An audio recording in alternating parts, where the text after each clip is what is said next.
Alright, welcome again in another tutorial of the topic differentiation. So in this tutorial tunaendelea na ile part ya maximum and minimum values. Sasa angalia hii function y equals to fx. Kwa hiyo graph yake ndo hii. Hii ndo graph ya function y equals to fx. So this time tumechora na graph ya derivative ya hii graph hapo okay, in the same xy plane. So kama nilivyosema in the previous tutorial, when the value of y increases as x increases, the derivative is positive. You can see that the derivative here is greater than 0. And when the value of y decreases as x increases, the derivative is negative. You can see that the derivative here is greater than 0. And when y increases as x increases, the derivative is positive. You can see here that the derivative is greater than 0. So hiyo concept tumeisoma kwenye tutorial iliyopita, lakini right now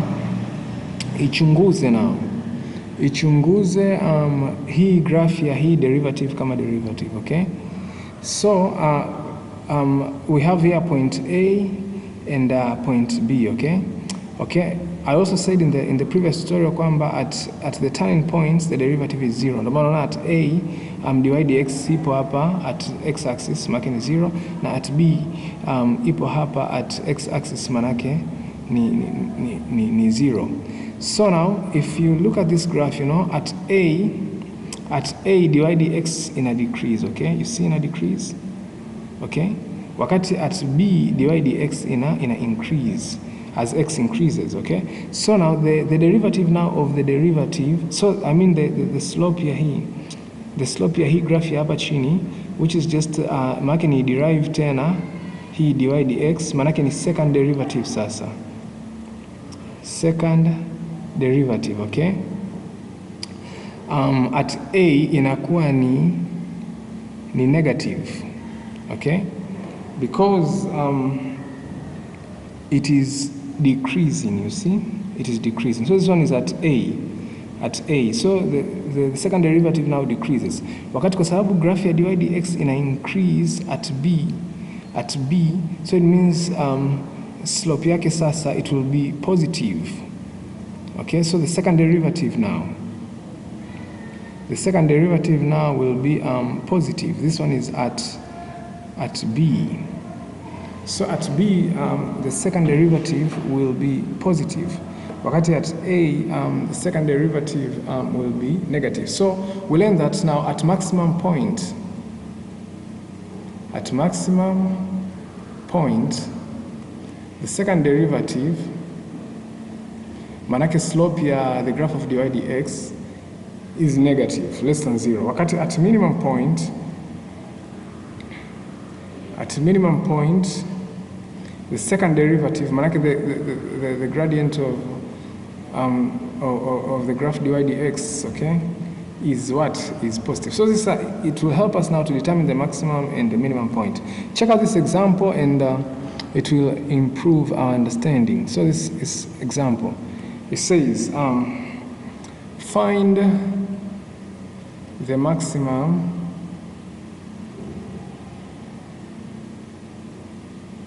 and minimum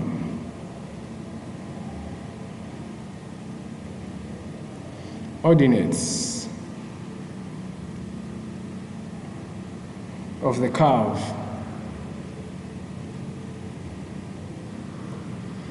y is equal to x squared x plus 1. So ordinate manake ni y axis, okay? Values are y kwenye abscissa ni x, okay? X, y ni abscissa, ordinate. So tumepewa hii y equals to x squared x plus 1. So niki expand is just x cubed. X squared times x is x cubed. X squared times 1 is x squared. So in order to find the maximum and minimum ordinates, first I need to find the turning point. So I know dy dx now is equal to 0 at the turning point. So my dy dx, that means I just differentiate x squared plus x cubed, I mean, plus x squared. So my dy dx is just equal to 3x squared plus 2x. So at turning point, my dy dx ambayo ndo hiyo is equal to 0. So I look for x here. So if I factor out x, our remainder is 3x plus 2 is equal to 0. So I get two values, either x equals to 0 or 3x plus 2 equals to 0, which means 3x equals to negative 2, x equals to negative 2 over 3. So these are the, will give me x equals to 0 or x equals to negative 2 over 3 will give me the turning point. So I have two turning points, it means. So I have this now, x cubed plus x squared, this is my y. So at x equals to 0, y is equal to 0 cubed plus 0 squared, which is just 0. So my first turning point 1 is 0, 0. While my second turning point now is just at x equals to negative 2 over 3. This means that y is just going to be equal to negative 2 over 3 cube plus negative 2 over 3 squared. So my y is just going to be equal to, this will be negative 2 cube is just negative 8 over 27 plus 4 over 9. This is just equal to negative 8 plus 8. Okay, because 27 here is 3 plus 12. Okay, negative 8 plus 12. So this one will be equal to 4 over 27. So my second turning point is negative 2 over 3, 4 over 27. So I have these two turning points. Now I want to determine if they are maximum or minimum. So I need to find the second derivative now, okay? Kama nilivyosema kipindi naanza hii tutorial. So the first derivative ilikuwa ni 3x squared plus 2x. So the second derivative now, it means I just derive the first derivative. So it's just going to be, maki ni derive here first derivative ambayo ni 3x squared plus 2x.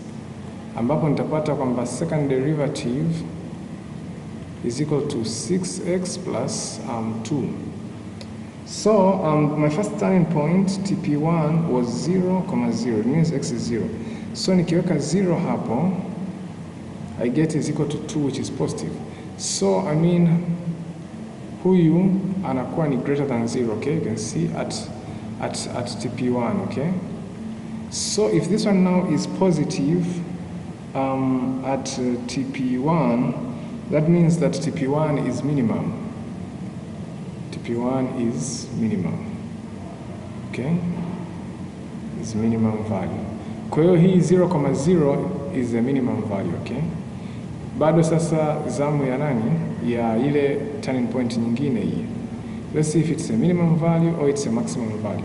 So I mean the second derivative kama kawa tumepata ni 6x plus 2. So the turning point 2 was negative 2 over 3, 4 over 27. So I mean x is negative 2 over 3. So nikiweka hapa negative 2 over 3, this and this 2, it's just negative 4 plus 2, it's going to be negative 2. So hapa sasa at TP2, the second derivative is less than 0, is negative. So it means TP2 now is what? Is maximum. Kwa sababu at maximum value, the second derivative is less than 0. TP2 is maximum value.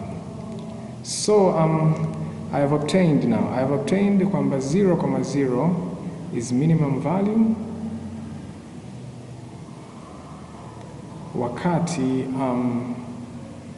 negative 2 over 3, 4 over 27 is maximum value. So ordinates, remember ordinates are values of y. So my minimum ordinate is 0.